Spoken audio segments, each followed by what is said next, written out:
and welcome to my kitchen in this short intermission between live events at the Serve It Forth Food History Festival. I'm going to be making a recipe today from my new book, Much Ado About Cooking, which explores the food references in Shakespeare's plays. The play that has inspired today's recipe is The Winter's Tale, or more specifically, Perdita. Now, Perdita is the daughter of Leontes and Hermione, but she's abandoned as a baby in Bohemia because Leontes is not convinced that the child is his. Perdita is brought up by a shepherd, completely unaware of her noble heritage, until, of course, a series of events unfolds and she is falling in love with a prince before she knows it and reunited with her parents, so all's well that ends well in the end, although that's an entirely different play. So the dish I'm going to cook for you today is called Perdita's toast, better known as French toast or Pain Perdu, or if you're like me, you'll probably call it eggy bread. The idea of dipping slices of leftover bread in beaten egg then frying them has been around for centuries. But the recipe I adapted for the cookbook comes from Gervase Markham's English Housewife, originally published in 1615, which he claims makes the best Pain Perdu, as he calls it. Now, this is a really quick and simple recipe to make for a satisfying brunch or breakfast. You're going to need 4 eggs. Now, I use medium by preference because it's better for hen welfare, but if you've only got large available, that will be absolutely fine. And I do deviate slightly from Markham's original recipe by adding 4 tablespoons of double cream.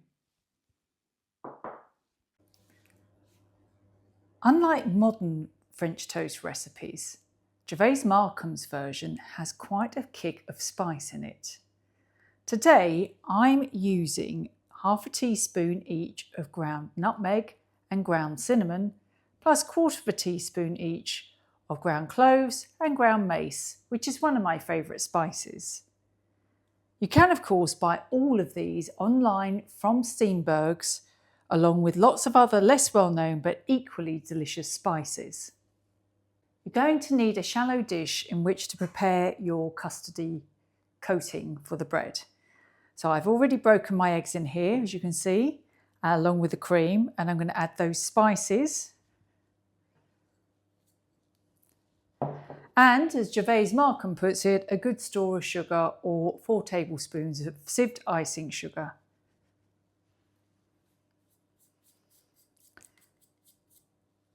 And then I'm going to give this a jolly good whisk to make sure everything is combined.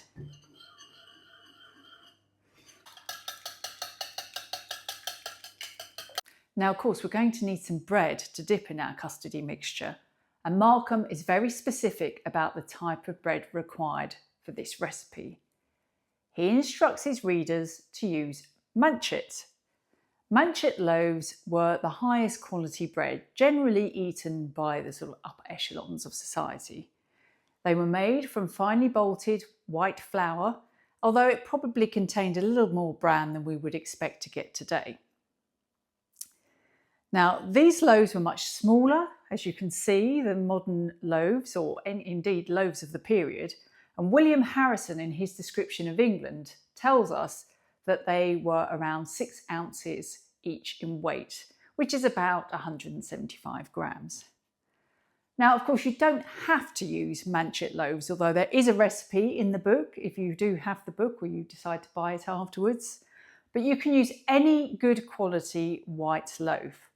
The only thing I would say, because manchet breads in some contemporary recipes are enriched with milk, butter and occasionally eggs, they're a much softer crumb and have a much softer crust. So if you're going to use something like a sourdough, for example, I would recommend cutting off the crusts before you dip and fry it.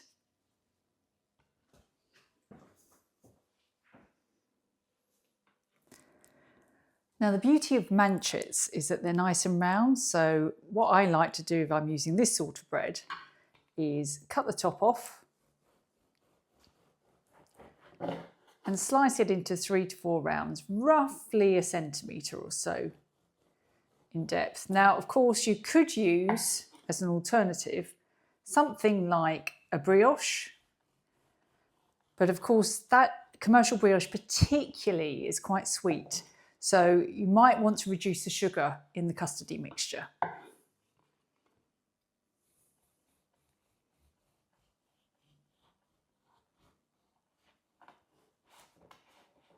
And don't forget, you can use what's left over to make some breadcrumbs for uses in other recipes. When you're ready to cook Perdita's toast, you need to heat a tablespoon of oil in a large frying pan.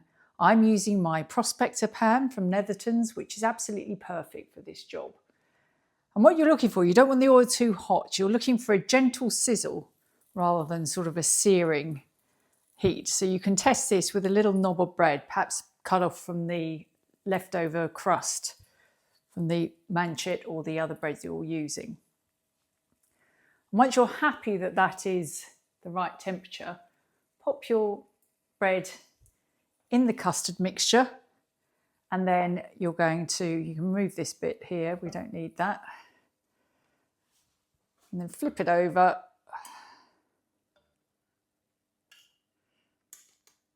And while that's heating up, I'm going to add about 15 grams of butter, just to melt.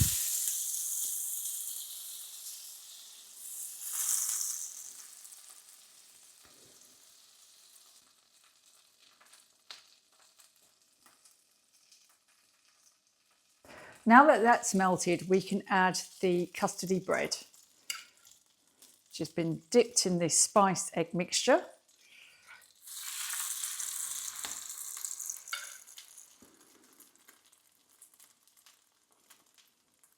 Just getting rid of some of the excess. And what you're looking for is for this to be a nice golden brown colour rather than sort of too pale. It's only going to take about a couple of minutes each side. So when it's had that time, flip it over and give it another couple of minutes just to brown the other side. And when it's done, you can drain it on some kitchen towel placed on top of a baking sheet and keep it in a low oven while you cook the rest of the toasts. To serve your toasts, simply sprinkle with sugar, as suggested by Gervais Markham. Or, if you're like me, you can also serve it with a nice fruit compote. So I've got some of that here. Fresh fruit's also good when it's in season. Today I'm using frozen berries. And there you have it, Perdita's toast ready to serve forth. And if you'd like the recipe, you can find it on the Serve It Forth website, along with all the other recipes that are going to be shown today. Enjoy!